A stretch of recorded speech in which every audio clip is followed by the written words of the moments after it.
उत्तर प्रदेश सरकार की कैबिनेट बैठक शुक्रवार की सुबह 11 बजे लोक भवन में हुई। सीएम योगी आदित्यनाथ की अध्यक्षता में 22 प्रस्ताव कैबिनेट में रखे गए, जिसमें से 21 पास हुए।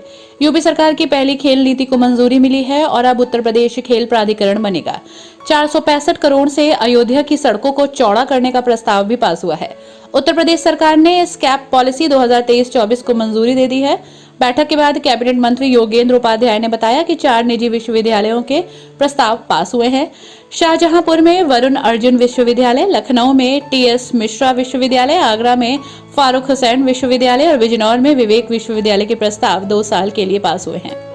आज 4 विश्वविद्यालयों को आशय पत्र निर्गत करने के प्रस्ताव पारित हुए हैं। निजी क्षेत्र में एक वरुण अर्जुन विश्वविद्यालय शाहजहांपुर, दूसरा टीएस मिश्रा विश्वविद्यालय लखनऊ, तीसरा फारूक हुसैन विश्वविद्यालय आगरा एवं विवेक राष्ट्रीय विश्वविद्यालय बिजनौर। निजी विश्वविद्यालयों को निर्गत आशय पत्र जारी करना और उसके बाद प्रक्रिया को कराना इसलिए ज़रूरी है कि प्रदेश में शिक्षा का स्तर सुधरे, प्रतिस्पर्धा होगी, शिक्षा अच्छी मिलेगी, छात्रों तक अच्छी शिक्षा का प्रावधान हो और उत्तम शिक्षा और अंतिम छोर तक पहुंचे शिक्षा। इसके लिए ये ज़रूरी था कि निजी क्षेत्रों को इसमें शामिल किया जाए और उनको प्रमोट किया जाए। उत्तर प्रदेश निजी विश्वविद्यालय अधिनियम 2019 के अंतर्गत यह प्रस्तावित किया जाता है और इसकी धारा 4 में प्रस्ताव आता है। धारा 5 में मूल्यांकन समिति होती है, वो उसका मूल्यांकन करती है। इसके बाद नियम 14 के अंतर्गत एक समिति बैठती है, उच्च स्तरीय समिति, जो देखती है कि जो उसके प्रावधान हैं वो पूरे हुए कि नहीं हुए। जब पूरे हो जाते हैं तो माननीय मंत्रिपरिषद में उसका आशय पत्र निर्गत करने के लिए प्रावधान है। तो आज उसमें 4 विश्वविद्यालयों का आशय पत्र निर्गत किए गए हैं। है जी, हाँ, वरुण अर्जुन विश्वविद्यालय शाहजहांपुर, टीएस मिश्रा विश्वविद्यालय लखनऊ,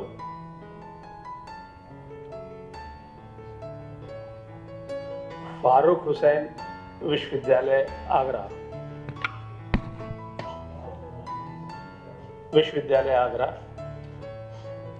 विवेक राष्ट्रीय विश्वविद्यालय बिजनौर।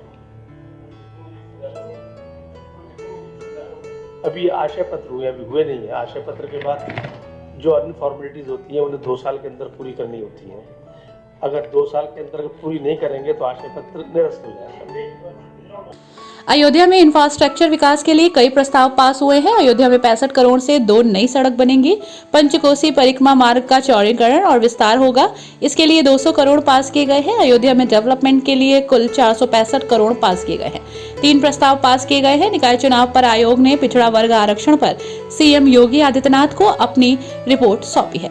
मंत्रिपरिषद में रिपोर्ट को स्वीकार किया है। सुप्रीम कोर्ट ने 4 जनवरी 2023 को एक आदेश दिया था। सुप्रीम कोर्ट 11 अप्रैल को इस मामले में सुप्रीम कोर्ट में पूरी रिपोर्ट पेश की जाएगी।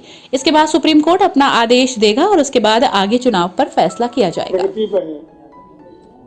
और संभावना यह है कि अगले साल की शुरुआत के महीने में हम लोग उसको लोकार्पित करके पूरे देश दुनिया को सौंपने का काम करेंगे।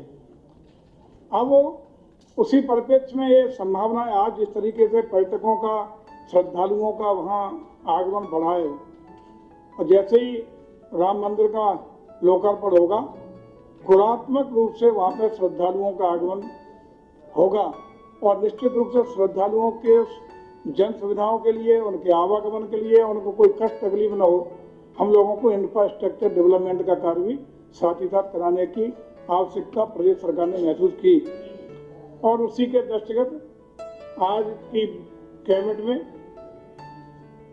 NH 27 से नया घाट पुराने पुल तक का मार्ग, धर्मपथ, NH 27 से नया घाट पुराने पुल तक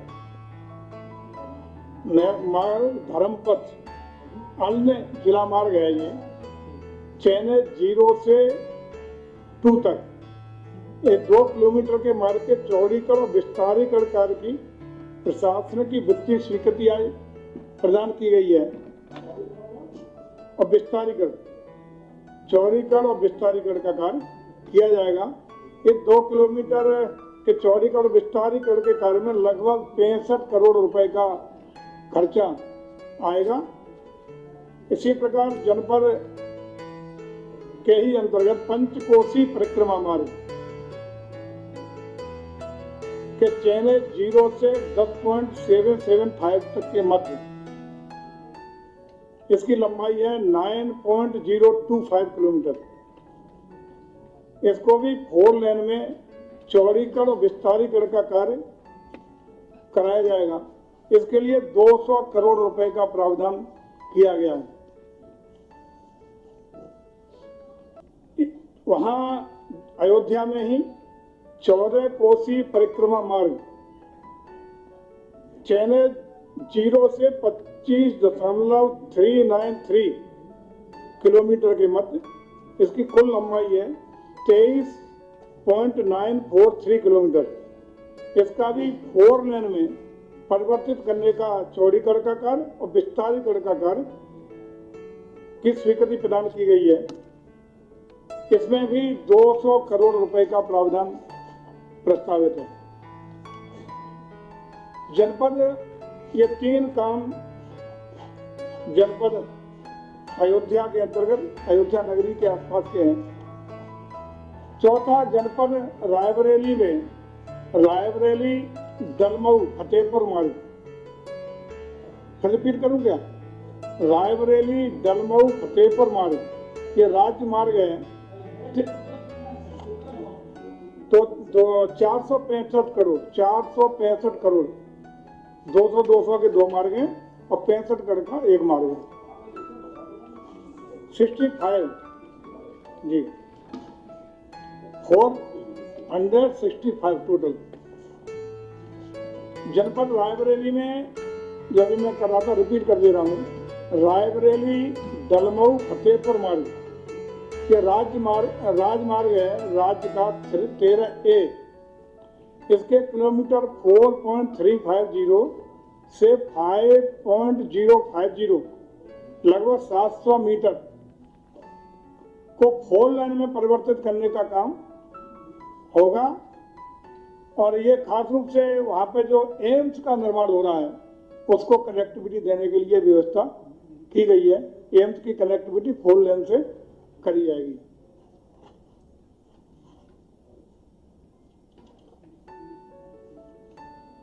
ये जो प्रदेश भर में राशन वितरण का कार्य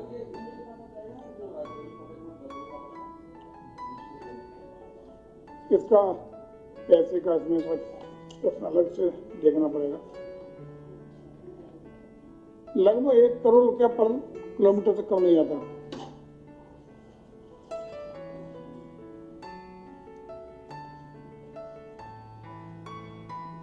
एक गृह विभाग का प्रस्ताव अनुभाग 9 का है जिसमें गुंडा एक्ट की धारा 1970 का लागू था, जिसमें 2015 में एक संशोधन हुआ था जिसमें जो हमारी कमिश्नरेट बनाई गई थी उनको जिलाधिकारी वाले पावर एक्सरसाइज करने का अधिकार दिया गया था। उसमें आंशिक संशोधन है। उसमें DM, ADM, commissioner, joint commissioner और एडिशनल कमिश्नर को भी वही अधिकार प्रदत्त करने का निर्णय DM, ADM, commissioner, joint CP और एडिशनल सीपी इनको वो अधिकार प्रदत्त रहेंगे। इसके अतिरिक्त कैबिनेट मंत्री A.K. शर्मा ने बताया कि बाराबंकी में आईटी पार्क विकसित किया जाएगा। माइक्रो और स्मॉल इंडस्ट्री की कताई मिलों पर 51.63 करोड़ की देनदारी है। इसमें से 29.5 करोड़ की देनदारी सरकार ने माफ कर दी है। इसमें 22.14 लाख करोड़ की देनदारी सरकार चुकता करेगी। प्रस्ताव जो माननीय मंत्री जी ने बताया उसी कड़ी में औद्योगिक इंडस्ट्रियल क्लस्टर्स बनाने का प्रस्ताव आज माननीय मंत्रिपरिषद ने मंजूर किया है। आप सबको ज्ञात है कि हमारे प्रदेश में मीडियम, स्मॉल और माइक्रो इंडस्ट्रीज लगाने के लिए जगह की बहुत अब डिमांड बढ़ने लगी है। जैसे जैसे खास करके जो ग्लोबल इन्वेस्टर समिट हुई और ऐसे भी जगह जमीन की उपलब्धता कम होती जा रही है, डिमांड बढ़ती जा रही है। उसके मद्देनजर मंत्रिपरिषद ने निर्णय लिया है कि राज्य में कई जगह ऐसी कताई मिलें थी जो टेक्सटाइल्स मिल्स कहीं कही जाती थी, कहीं स्पिनिंग मिल कही जाती थी। हमारे मऊ जिले में भी इस प्रकार की एक मिल थी जिसका भी आज के प्रस्ताव में समावेश हुआ है। उसके लिए मैं माननीय मुख्यमंत्री जी को बहुत बहुत धन्यवाद भी देता हूँ अपने पूरे मऊ जिले की ओर से। उसमें अब निर्णय ये हुआ है कि विशेष रूप से आज के प्रस्ताव में बाराबंकी, रायबरेली और मऊ नाथभंजन जो मऊ है वहाँ निष्प्रयोज्य जमीनें पड़ी हुई थी। जैसे बाराबंकी में लगभग 70 एकड़, रायबरेली में लगभग 59 एकड़ और मऊ नाथभंजन में 84 एकड़ से ऊपर ये निष्प्रयोज्य जमीनें बहुत कई दशकों से पड़ी हुई थी, मिलें बंद हो गई थी। उनकी जमीनों को उपयोग करके औद्योगिक उपयोग में लेने का आज माननीय मंत्रिपरिषद ने निर्णय लिया है। ये जमीनें उपयोग में लेने के पहले कुछ कार्य ये भी करने होंगे कि इनकी कुछ देनदारियां थी इन मिलों की, उन देनदारियों को कुल 351.63 करोड़ की देनदारियां थी, जिसमें 329 3.5 यूं मान लीजिए 0.49 है तो 329 करोड़ की जो देनदारी थी वो अपने राज्य सरकार की थी, शासकीय देनदारी थी, जिसे राज्य सरकार ने माफ करने का मंत्रिपरिषद ने निर्णय लिया है। और साथ ही 22 करोड़ 14 लाख की देनदारी थी जो सरकार को देना होगा, जो हम माफ करने की स्थिति में नहीं होते हैं तो देना पड़ता है, तो वो देनदारी भी सरकार उसको चुकता करेगी। इस प्रकार से ये तीनों जो जमीनों के प्लाट है बाराबंकी, रायबरेली और मऊ में देनदारियों से मुक्त कराते हुए ये इंडस्ट्रियल उपयोग में लेने का माननीय मंत्रिपरिषद ने निर्णय लिया है, जिसमें मऊ और रायबरेली की जमीन पर इंडस्ट्रियल छोटे MSME का पार्क स्थापित किया जाएगा और जिसको हमारे जो स्मॉल इंडस्ट्रीज कॉर्पोरेशन है वो इसको डेवलप करेंगे। और जो बाराबंकी की जो जमीन है उस पर IT और ITES पार्क विकसित करने का निर्णय लिया गया है। इस प्रकार इन तीनों प्लाटों पे आने वाले दिनों में MSME पार्क और IT पार्क विकसित होने के चलते हजारों लोगों को रोजगारी के नए अवसर खड़े होंगे। जिन लघु उद्योगों को, माइक्रो उद्योगों को जमीन की कमी पड़ती थी या हम नहीं दे पाते थे, उनके लिए ज्यादा जमीनें मिलने की संभावनाएं विकसित होंगी और एक बहुत ही अच्छा निर्णय भविष्य के लिए माननीय मंत्रिपरिषद ने लिया है। मैं माननीय मुख्यमंत्री जी का अपने मऊ जिले की ओर से विशेष धन्यवाद करता हूं, क्योंकि कुछ महीने पहले जब वो गए थे तो हमने खुले मन से निवेदन किया था, उन्होंने इसको स्वीकृत किया है। उसके लिए मैं जिले की जनता की ओर से उनको धन्यवाद करता हूं। बाकी भी अन्य जिलों का प्रस्ताव भी बहुत ही अच्छा है। अगला एक विषय है निकाय चुनावों को लेकर के आपके संज्ञान में होगा कि नगरीय निकाय के चुनावों के संदर्भ में 5 दिसंबर को हम लोगों ने एक अनंतिम अधिसूचना जाहिर की, डिक्लेयर किया था, जिसके डिक्लेयर होने के बाद कुछ याचिकाएं माननीय उच्च न्यायालय में हुई और उच्च न्यायालय ने कुछ आदेश दिए। उन आदेशों में से की कड़ी में एक आदेश ये था कि ये जो आरक्षण का और बैकवर्डनेस जांचने का जो प्रक्रिया है वो एक डेडिकेटेड कमीशन बना करके, एक समर्पित आयोग बना करके की जाए। तो 27 दिसंबर को माननीय उच्च न्यायालय का आदेश आया था।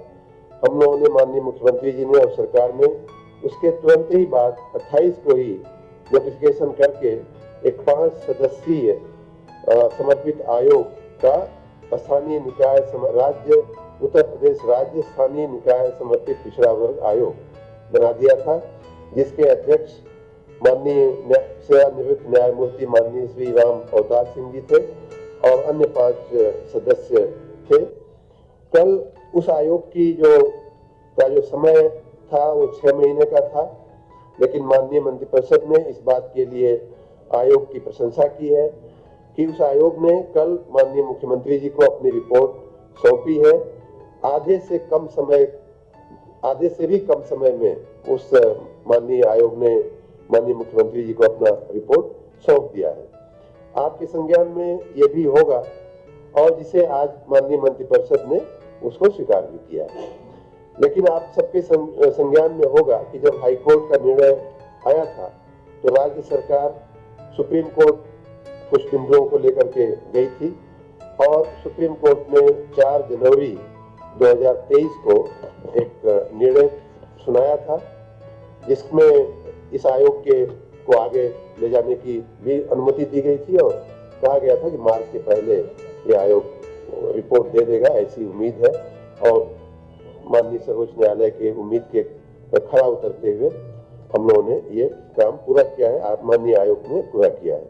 लेकिन साथ ही माननीय सुप्रीम कोर्ट में आज भी ये मैटर सब जुडिस है।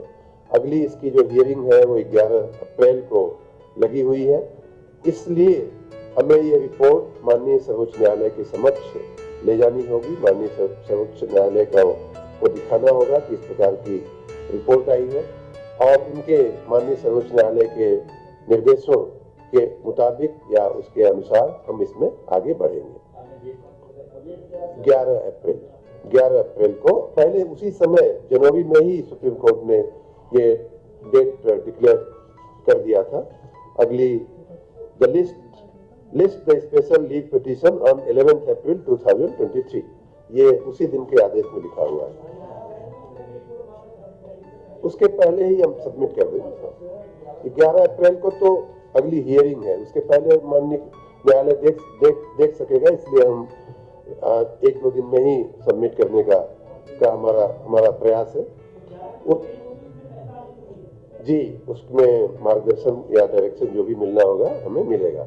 उसके बाद हम निकाय चुनाव के बारे में आगे बढ़ेंगे।